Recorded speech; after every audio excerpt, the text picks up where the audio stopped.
Assalamualaikum warahmatullahi wabarakatuh. Saya Muhammad Dan Syafiuddin, salah seorang ahli daripada kumpulan 8 yang terdiri daripada saudara Syamil, Muhammad Afiq, Muhammad Haikal Maksum dan Muhammad Akmal. Pada hari ini, kumpulan kami akan menerangkan tentang tajuk konsep nasah dan mansukh.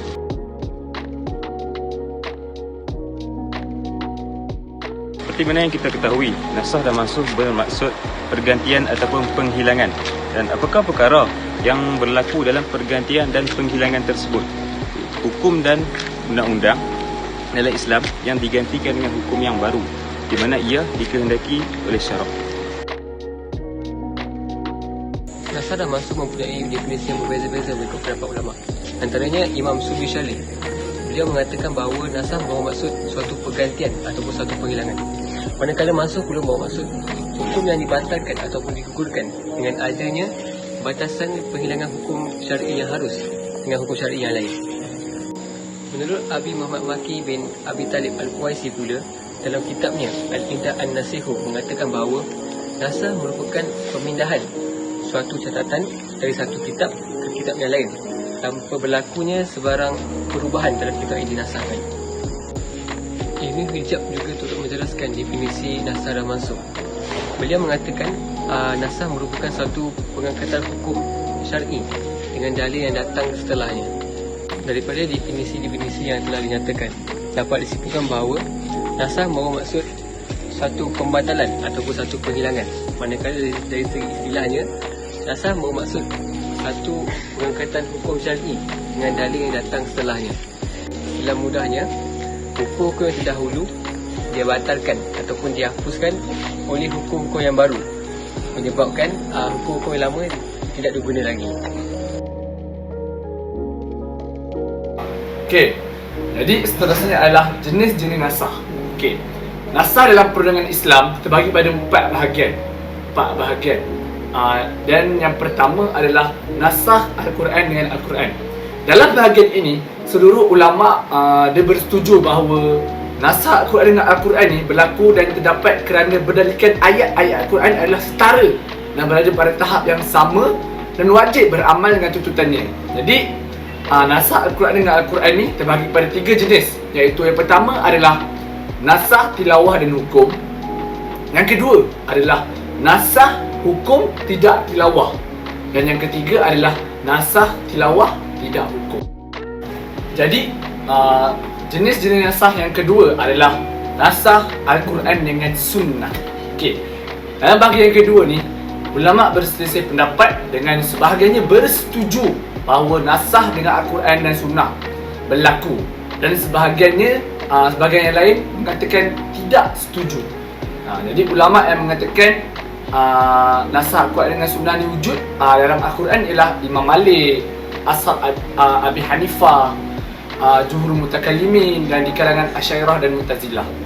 Mereka berhujah bahawa nasah Al-Quran dengan sunnah adalah tidak mustahil kerana sunnah juga adalah wahyu Allah Subhanahu Wa Taala. Okey, jadi Al-Quran dan sunnah tidak ada perbezaan melainkan dari sudut lafaz Al-Quran adalah susunan daripada Allah Subhanahu Wa Taala. Dan lafaz sunnah pula adalah susunan daripada Rasulullah sallallahu alaihi wasallam. Dan Al-Quran ni dia mempunyai ciri-ciri, dan sunnah juga dia mempunyai ciri-ciri yang tersendiri. Okey, jadi kat sini kita tengok perbezaan ni tidak memberi kesan untuk berlakunya nasah Al-Quran dengan sunnah. Okey, sebagaimana Allah Subhanahu Wa Taala menasahkan wahyunya iaitu Al-Quran, dan wahyunya As-Sunnah. Jadi dua-dua itu adalah wahyu daripada Allah Subhanahu Wa Taala. Dan ulama yang mengatakan bahawa nasah Al-Quran dengan sunnah tidak berlaku adalah antaranya ialah Asy-Syafi'i, Ahmad dan satu riwayat, dan kebanyakannya daripada ahli-ahli zahir. Baik, jadi yang ketiga adalah nasah sunnah dengan Al-Quran. Nasah sunnah dengan Al-Quran. Jadi bahagian yang ketiga ni dibahaskan oleh para ulama, dan sebahagian daripada ulama berpendapat bahawa nasah sunnah dan Al-Quran ni wujud, dan sebahagian lagi mengatakan ianya tidak berlaku. Dan kekhilafan ulama dalam bahagian ini sama dengan bahagian kedua yang telah saya terangkan tadi. Jadi meskipun begitu, suara yang berpendapat bahawa nasah sunnah dengan Al-Quran ni, suara yang berpendapat bahawa dengan sunnah dengan Al-Quran ni tidak berlaku, tenggelam. Tenggelam dan hujah mereka disangkal. Jadi sementara itu, pendapat yang menyokong ianya wujud tidak dikuatkan dengan dalil. Jadi dengan sebab itu, saya mendapati bahawa ulama-ulama yang menyokong adalah terdiri daripada jumhur fuqaha, mutakallimin. Manakala ulama yang menafikan nasah ni wujud, dia menafikan ialah Syafi'i dan pendapatnya, dalam pendapatnya, dan sebilangan kecil daripada sahabat-sahabatnya. Jadi untuk jenis nasah yang keempat, yang terakhir adalah nasah sunnah dengan sunnah. Okey. Dalam bahagian ini, nasah sunnah dengan sunnah ni terbahagi pada 4 pula, iaitu nasah sunnah mutawatirah dengan sunnah mutawatirah. Itu yang pertama. Dan yang kedua adalah nasah sunnah ahadiyah dengan sunnah mutawatirah. Dan yang ketiga adalah nasah sunnah mutawatirah dengan sunnah ahadiyah. Okey, jadi tiga bahagian yang pertama ni, adalah harus dari sudut akal dan syarak. Dan yang keempat, yang terakhir, adalah nasah sunnah mutawatirah dengan ahadiyah. Jadi yang keempat ni adalah harus pada akal, tetapi ia terdapat kekhilafan daripada sudut syarak. Okay. Jadi dan untuk yang keempat ni, jumhur ulama, kebanyakan ulama tetap kebanyakan ulama menafikannya, tetapi ahli zahir mengistimbatkannya, menerimanya. Okay. Jadi kat situ kita dapat tengok bahawa beza dari tiga yang pertama dan yang keempat. Yang ketiga yang pertama adalah harus dari segi akal dan juga syarak. Yang keempat ni harus pada segi harus pada akal, tapi terdapat kekhilafan pada segi syarak.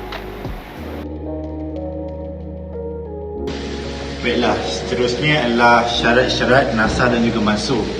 Setiap perkara mestilah mempunyai syarat, dan antara syarat-syarat nasah mansuh ialah yang pertama, syarat nasah mansuh merupakan hukum dia merupakan tidak boleh hukum wad'i. Contohnya perkara-perkara yang melibatkan akidah dan juga iman.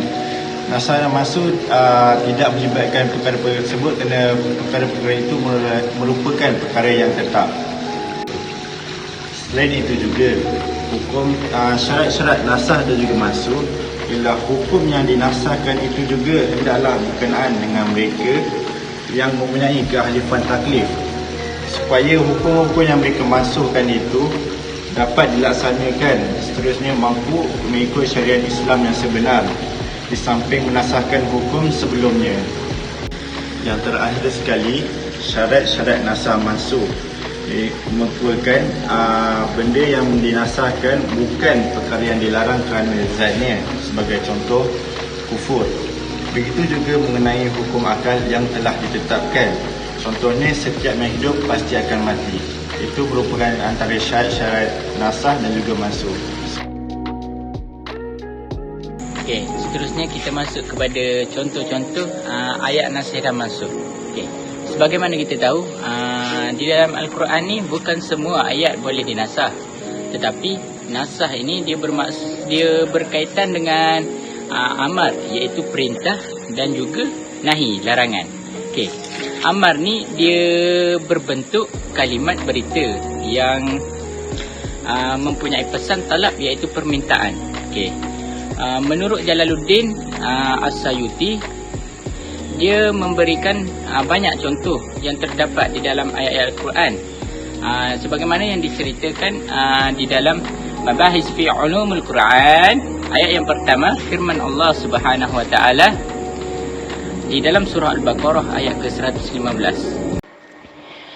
A'udzu billahi minasy syaithanir rajim. Bismillahirrahmanirrahim. Walillahil masyriqu wal maghrib, fa aynama tuwallu fathamma wajhullah.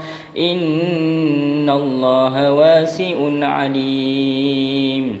Dan maksudnya, dan Allah jualah yang memiliki timur dan barat, maka ke mana-mana sahaja kamu arahkan diri, yakni ke kiblat untuk menghadap Allah, maka disitulah arah yang diredai oleh Allah. Sesungguhnya Allah Maha Luas lagi sentiasa mengetahui.